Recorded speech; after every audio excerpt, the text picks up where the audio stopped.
I kind of knew how the whole conversation was going to play out. So when I walked back into the office, I had mentally prepared against all those arguments.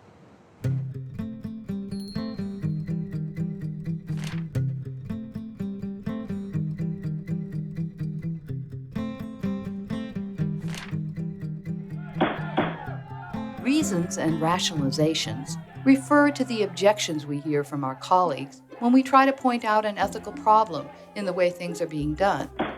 Or sometimes we don't hear the objections because they are the unspoken assumptions of the organization.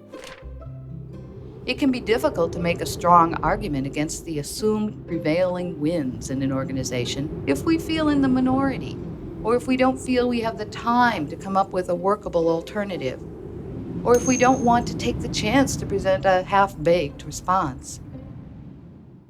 Sometimes, in the interest of time, whether in school or in work, it's just easier. And so people argue that you're making things more complicated or more challenging, and just they tell you not to think about it and just make a decision.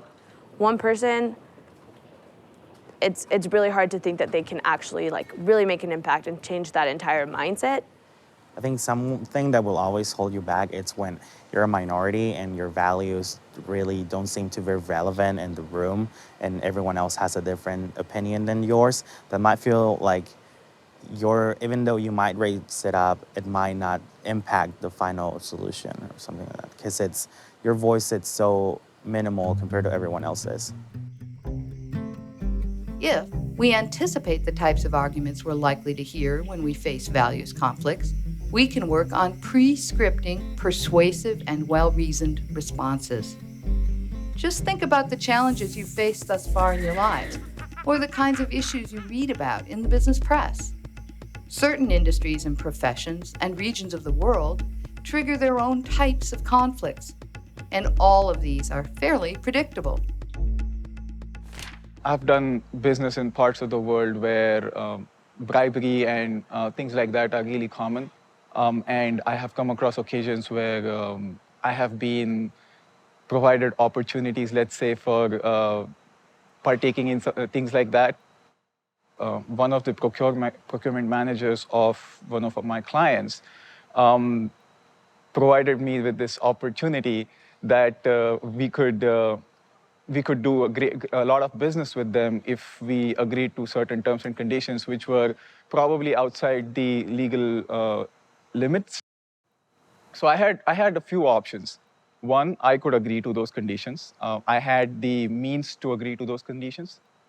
Second, I could agree to those conditions and work them out through one of our distributors so that the blame wouldn't come on me or my company, and which would supposedly have been the safe route. Or I could refuse to do it and possibly lose the business. The values that were at stake for me were, first of all, my personal honesty and integrity. It had a great deal of conflict with that. Fortunately enough, I was working with a corporation which shared those values, and so it was extremely easy for me to walk away from that deal. And we actually did lose the business. It was a significant amount of business, but because my company shared those values with me, I didn't have any negative repercussions on my career. The arguments used to justify or explain questionable behaviors are similarly predictable, such as, "It's not my responsibility to deal with this," or "This is just standard operating procedure in this industry or in this part of the world," or "This may be wrong, but it's not material. It's not a big enough deal to worry about," or "I don't want to get someone in trouble by raising this issue." Well, I worked in an organization that was very sales-oriented, and we had regular contests where we were evaluated on how much did we upsell or did we sell this promotional item. The organization I worked at, we sold a lot of things that weren't the most healthiest things in the world for people to consume. And so selling that to maybe a young child, it makes you think, well, I know this is a contest, and I know that if I win, I get some sort of monetary prize out of this, but at the end of the day, can I say that I did the right thing? Like, is it really right for me to sell a large soda to a young child? to a certain degree, it was implied that, as an employee, you're participating in the contest because you work here. But then you ask yourself at the end of it, you ask yourself, well, I did sell the most, but did I really need to do that? Was this competition worth more than what I value myself? And I mean, I think the obesity epidemic in our country is really is something that impacts a lot of the young generation. And so, do we want to set an example for them where hopefully they can lead a healthier life, or do we just want to sell because that's kind of the society we live in?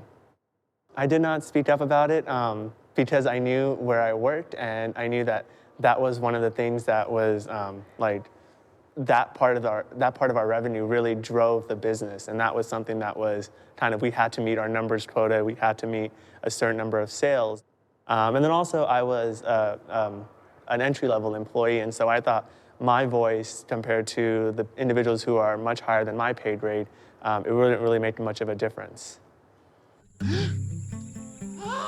These types of arguments are among the most common reasons and rationalizations we hear, and they're all vulnerable to counter-argument. For example, if we hear, "It's not my responsibility to deal with this," the good news is the speaker's already acknowledging, at least implicitly, that there is a problem. So often the best way to respond to him or her is not to argue that it's their responsibility, but rather to engage them in brainstorming ways that the situation might be effectively addressed. Once they have some workable ideas for an implementation plan, motivating action is likely to be easier. I think if I had spoken to my colleagues, the people who were also entry-level employees with me, and talked to them about, this is how I felt, and gotten their perspective, and maybe if I had just started the conversation with them and hopefully built some sort of common ground with them where we could both approach the people, the managers and the supervisors that were responsible for us, and talk to them as a whole, that might have helped me be more able to say, or be able to actually approach them and then lead the conversation with them. Whereas if it was just myself approaching them, then I would have felt that it was just me versus a large group of people, where it was 1 versus 100. Similarly, each of the other reasons and rationalizations we might face are surmountable. The responses that have worked for individuals who have found ways to voice and act on their values weren't necessarily foolproof. They just had to be credible. If somebody is making an emotional argument or is not able to clearly articulate to what their reasons are to convince me of something, I usually don't get convinced very easily. Something that makes me realize that I should probably do the right thing, it's like, the action-reaction thing. Like, well, if you end up doing this, this might happen. So thinking about the consequences of whatever I'm about to do or decide on. I think one of the best ways to be convinced is, for me, I think it's just a logical argument, and someone that's able to, if I'm doing something unethical, kind of call me out on it and talk me through why the decision I'm making is bad. I think I respond really well to logic and to rational thought. And so when somebody else shows that to me and is able to talk me through that side of an argument, it makes a lot more sense to me, and I feel like I'm able to kind of step back and realize that maybe the choices that are being made aren't the best ones.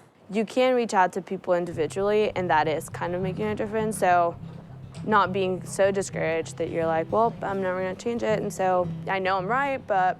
And you can't ever change the world overnight. It's impossible to do that, but you can definitely start making impressions. And I think positive impressions from one person is contagious. And if I can be that person, I'm already making, my impact on the world.